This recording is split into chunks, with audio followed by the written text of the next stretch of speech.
It's August, and we're back with another episode of the Codcast, Season 3. I'm your host, Matt Pajak. Really exciting time up on the Cape. I almost feel like we got playoff baseball early with the way that these divisional races shook out down the stretch. Everybody except for Chatham was in it all the way up until Sunday. And we had a ton of one-run games. We had 1, 2, 3, 4 out of 5 games were one-run games on the final Sunday with playoff seeding and implications at stake. And a couple of them went to extra innings. A couple of them took more than 9 innings to decide what was going to happen and who was going to go. Notably, Cotuit beating Falmouth. The winner of that game was going to go to the playoffs, and the loser was going home. And it took 10 innings to settle it. So really exciting baseball down the stretch on the Cape. We're going to bring in another one of our really talented writers, Harry Crowther, is going to join us. Adam Green has his car in the shop today, so I guess we'll get Adam back in next time.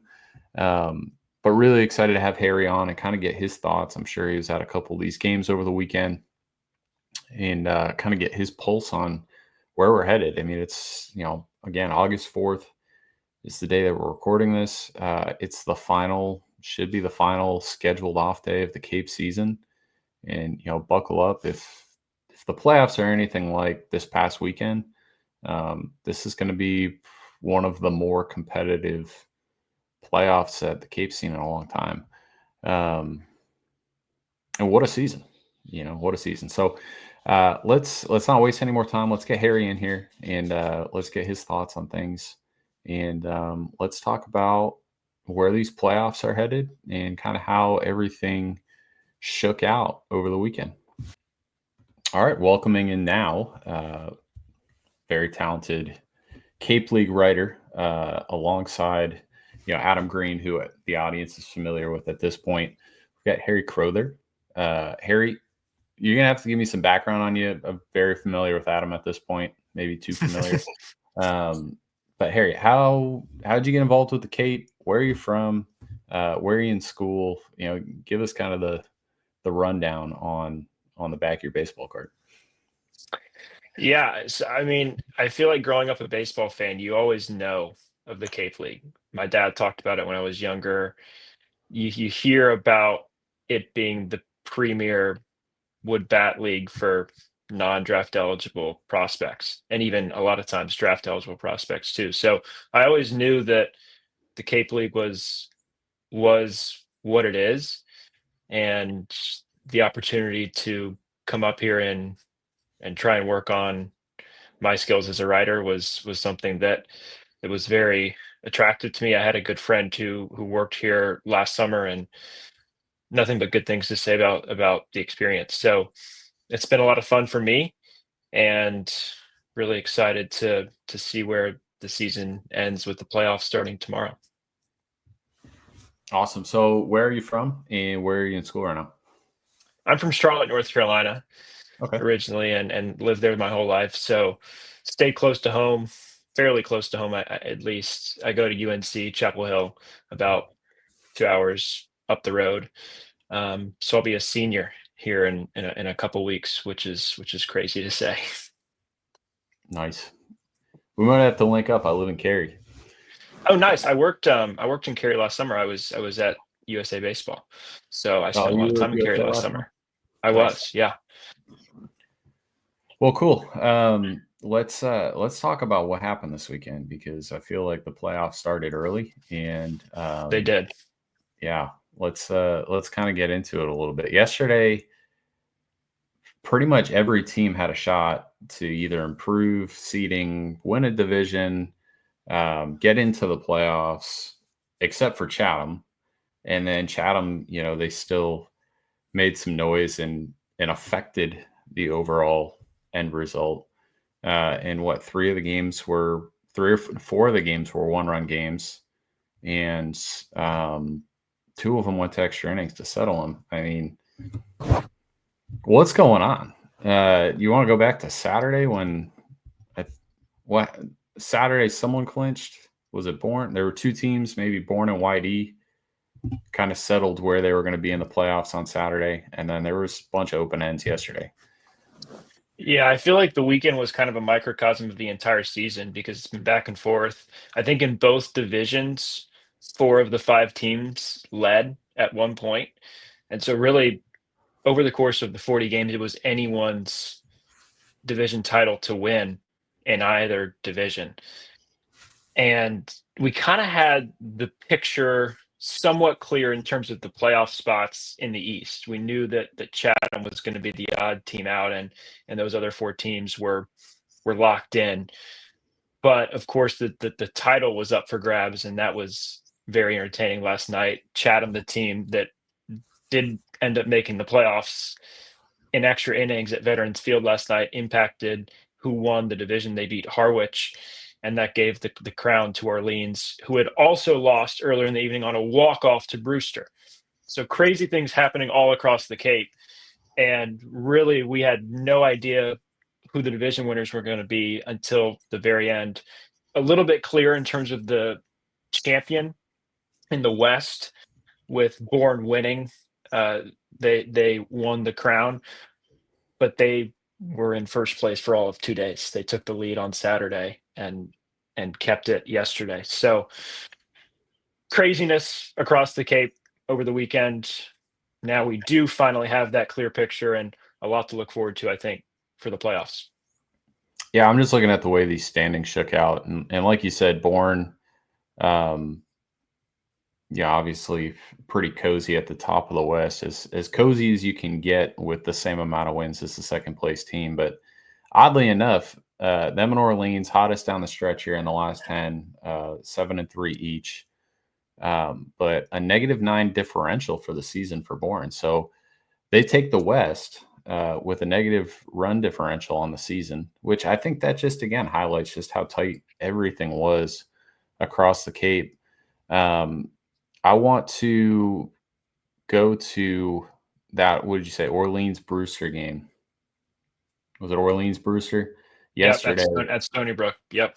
Yeah, let's go there because obviously you said Orleans lost.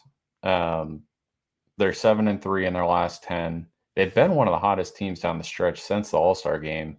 They end up winning the division, but just kind of break down a little bit what happened in that game and how it impacted Brewster coming out on top.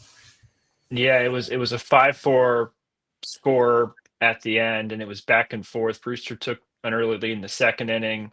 Orleans came back, a run in the third, two in the fifth, so 3-2 midway through the ball game, and then each team scored in the eighth inning. So heading to the ninth, Orleans had a 4-3 lead, knowing that no matter what happened with Harwich later in the night, if they could win, they were going to be the division champs and have that 4-3 lead going to the bottom of the ninth. And then Brewster scores two to walk it off. Adam Magpok with a walk-off single. And I mean, I don't know if you saw the video. It was pandemonium for Brewster. That's the kind of energy and the excitement that we've seen down the stretch with such tight races. And it's been so much fun. And that was just another example of it. Yeah, so Orleans and Brewster. So Orleans gets the division eventually later that night. We'll talk about that game in a second. Brewster gets the win against a hot Orleans team. I don't know who you'd rather be at this point heading into the playoffs, and we can talk about that here in a second. But Brewster with the momentum of that walk-off, or Orleans with the 1 seed. Like you mentioned, the late game yesterday was at Veterans Field. The late game in the East yesterday was at Veterans Field. Harwich, Chatham. Chatham's out of it. 17-20, not an awful summer. I mean, it's not like they were way out of it. They were. And in the West Division, right, they're right in it. That's just kind of how the divisions shook out. 100%. And like they had a lot of talent all summer. They kind of got a little bit cold down the stretch, but like they're a team that if they found a way to win 4 or 5 games in a row in the last week and a half, they're right in it. Maybe YD's the odd man out. But anyway, Chatham, they played hard all the way to the last game of the season, and then they knock off Harwich when Harwich, hey, this is the the low man on the totem in the East, just beat them. You win the division, you get the 1 seed. It didn't happen that way. I don't know. It was. I don't think I've ever seen the East Division this tight. No, and we did. Let me pull up the data because Adam and I, about a week and a half ago, did like a story about how close both divisions are. And we talked to Cape League historian Mike Richard to get kind of some historical info about when the last time was that these division, like the races were this close. And for the East Division, this is the closest the standings have been from top to bottom since 2003. And then in the West, let's see. In the West Division, it's as close as it's been since 1989. So we're talking about two very historic races that came down to the very end, where truly in the last week, this was any team's ball game. To win the division, and you mentioned for Chatham, if they close strong, they can knock YD out, which YD, of course, had a very long win streak earlier in the season, led the division for a good portion. So just back and forth all season long, and no team at any point until the very end was really out of it. Yeah, and you go over to the West, and yeah, maybe it was a little less. There wasn't 3 teams that could win the division on the last game of the season. I think that's probably the best way to say it. But we had a really interesting matchup last night down in Falmouth. You were there. Cotuit, Falmouth, winning your in game. Tell me about how that went down, because that one took 10 innings as well. Yeah, and that was another back and forth game. It was an interesting situation for Cotuit because it was win and they're in, but had they lost, they still would have been in, and Hyannis would have been the odd team out. Hyannis lost at home to Wareham, so they got the benefit of the doubt there.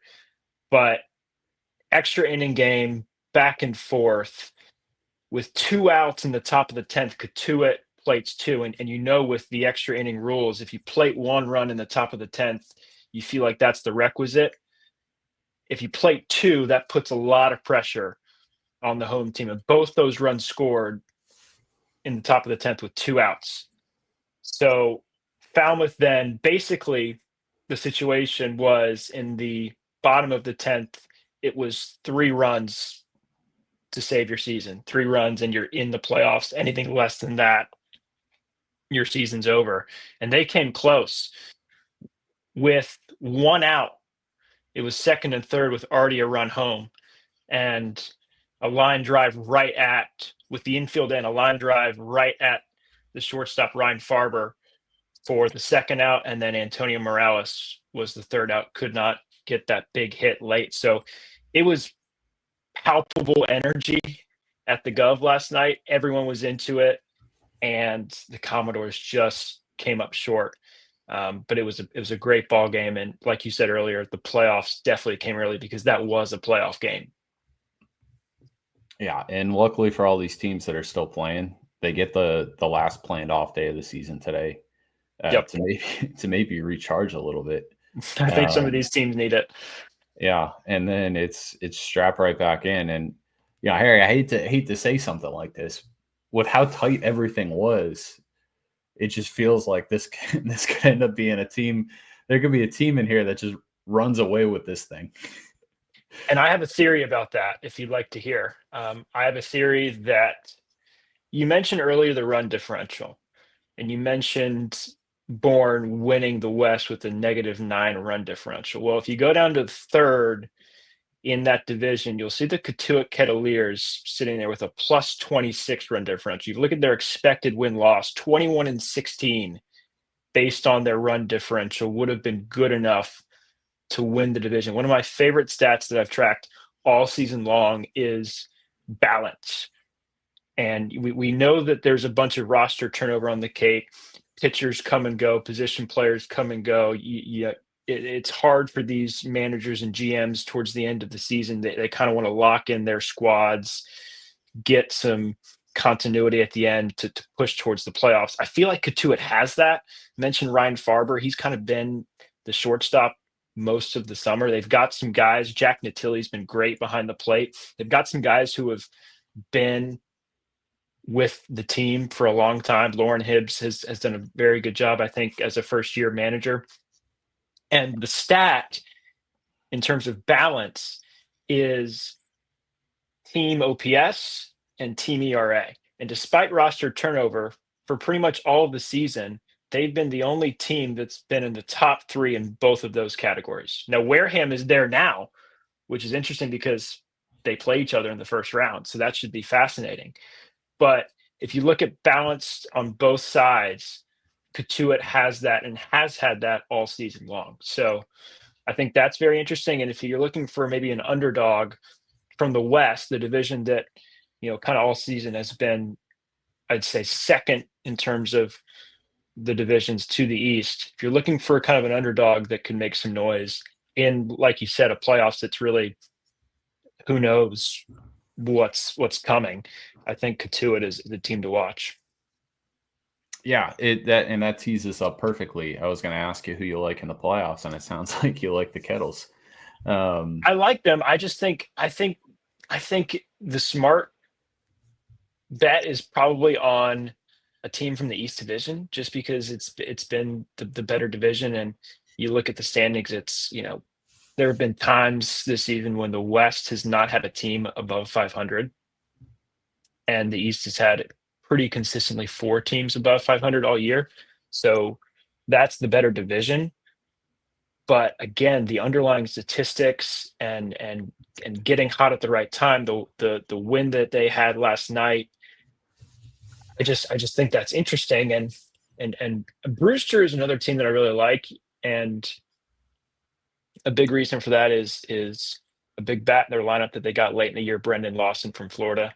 I wrote a feature story about him. He's from Canada. A really interesting story about how you become a high-level baseball player from Canada. Obviously, it's not the biggest sport in that country. It's ice hockey, and the winters are super harsh. It's hard for guys to get outside, but Brendan has been terrific for Brewster since he came, kind of actually on July 1st.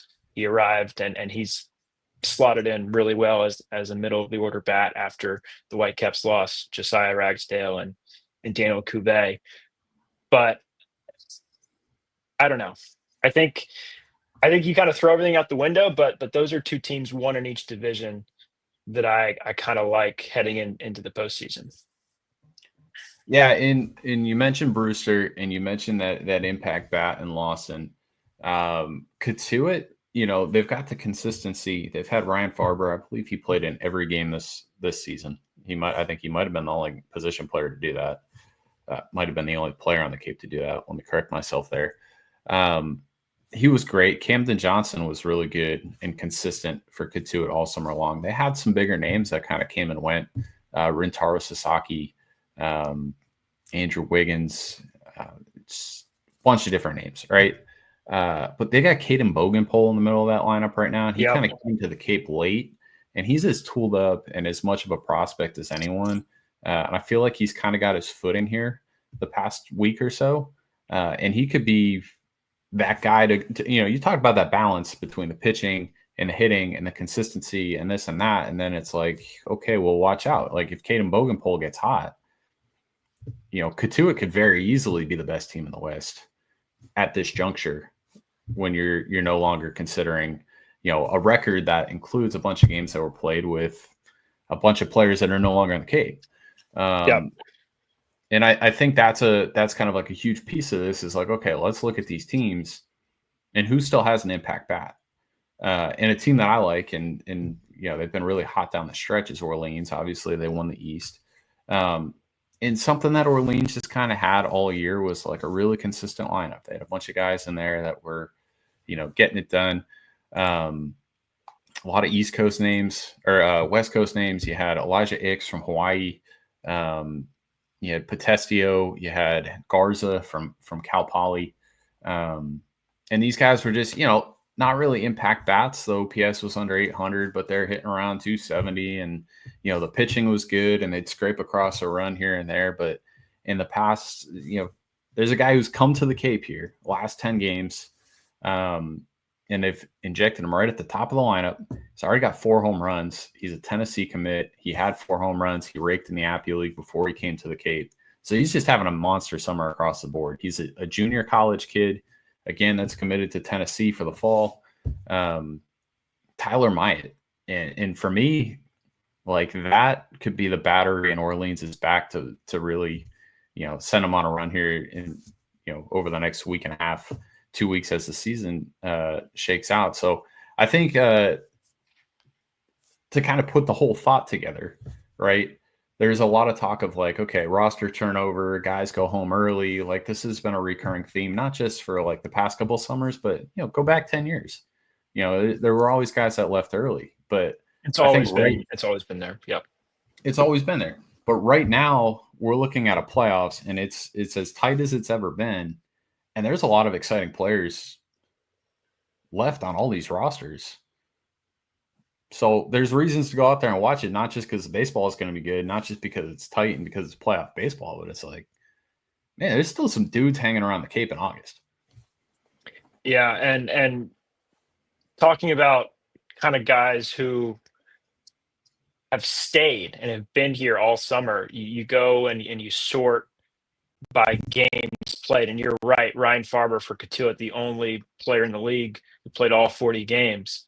Well, one of 2 players, and the only player who played 39 games who's in the playoffs is Cotuit's Camden Johnson. So right then and there, you see that continuity that Cotuit has. But then you talk about the shortstop for Orleans, Elijah Ikes, 37 games. Dalton Wentz for Brewster, 37 games. Natilli and Stevens for Cotuit both have played 37 games, and these are big time bats, and they've stuck around, and they're going to feature in the playoffs. And so that's exciting, I think, for fans. I think for these managers to have those guys is a big boost. But then also guys who have come in late to, it's like a trade deadline acquisition. The trade deadline in Major League Baseball just passed. That's kind of what it is when you get guys like Maya and Lawson as well. 100%. So as we wrap this thing up, playoffs are starting tomorrow. Harry, who you got? One team from the East, one team from the West, and then who's going to be your 2025 Cape League champion? Oh boy, predictions are hard. Well, I think I'll just go with my gut, and I'll say Cotuit is going to win the West. I think the math just makes sense there. I think it's kind of crazy that over the course of a 40-game season, the math hasn't kind of come to the fore yet. I think maybe over the postseason that will start to show as the records reset. It's a new ball game for every team, and I think Lauren Hibbs will kind of preach that to his guys. Like, look, we've been unlucky to have the record that we have. We're a really good ball club. Let's go and show that over the next week and a half, and I think they can do that. And then in the other division, it's so difficult. I think one thing to watch in the division series is that it was very important for Orleans to get that 1 seed. You mentioned that they've been hot. YD has kind of cooled off recently. And so for either Orleans or Harwich to get that 1 seed and to avoid Brewster in the first round, I think was huge. And so now Harwich has to play the Whitecaps, and I think that's going to be a very good 3-game series. I think it will go 3 games. The team that gets out of that is then going to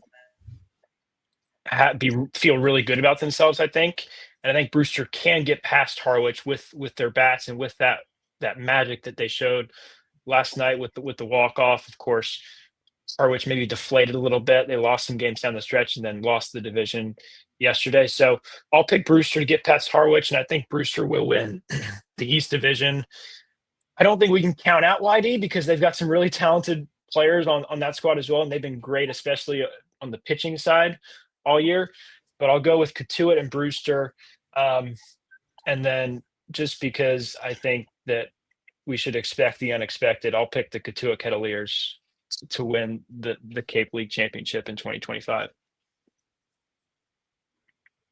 I like the pick. I like the reason for the pick. I think you explained yourself well with that expected win-loss stat. I think that's really interesting. And then, yeah, I mean, the run differential there for Cotuit, best in the West. I'll ride with you with Cotuit to go to the Cape League Championship Series. I think I'm going to take. I feel like it's going to be Harwich and Orleans in the Eastern Final. I think it's going to be tight. I'm going to take Harwich over Cotuit to go back to back because something that Harwich has done all year, they've been consistent on the pitching side and they've consistently found ways to scrape runs across. And that's kind of what you need in playoff baseball. So, Orleans is hot right now. Brewster's probably got a louder lineup. Cotuit is sneaky.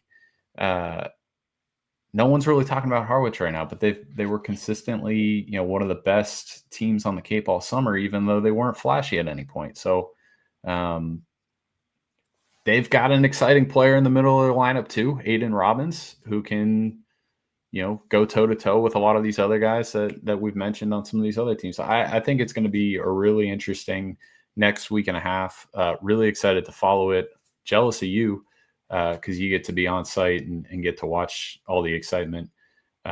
So enjoy it. I enjoyed this. Thanks for hopping on with me. Thanks for sharing your insights and doing this playoff preview with me. But we'd love to have you back on. Maybe we can get a three-headed monster, me, you, and Adam, for a postseason recap. That would be a lot of fun.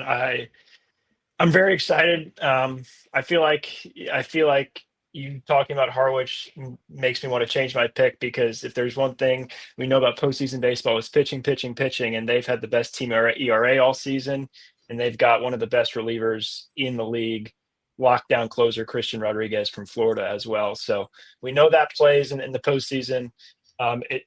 It's going to be a lot of fun, Matt. I can't wait. Thanks so much for having me today. It's been awesome. That was Harry Crowther.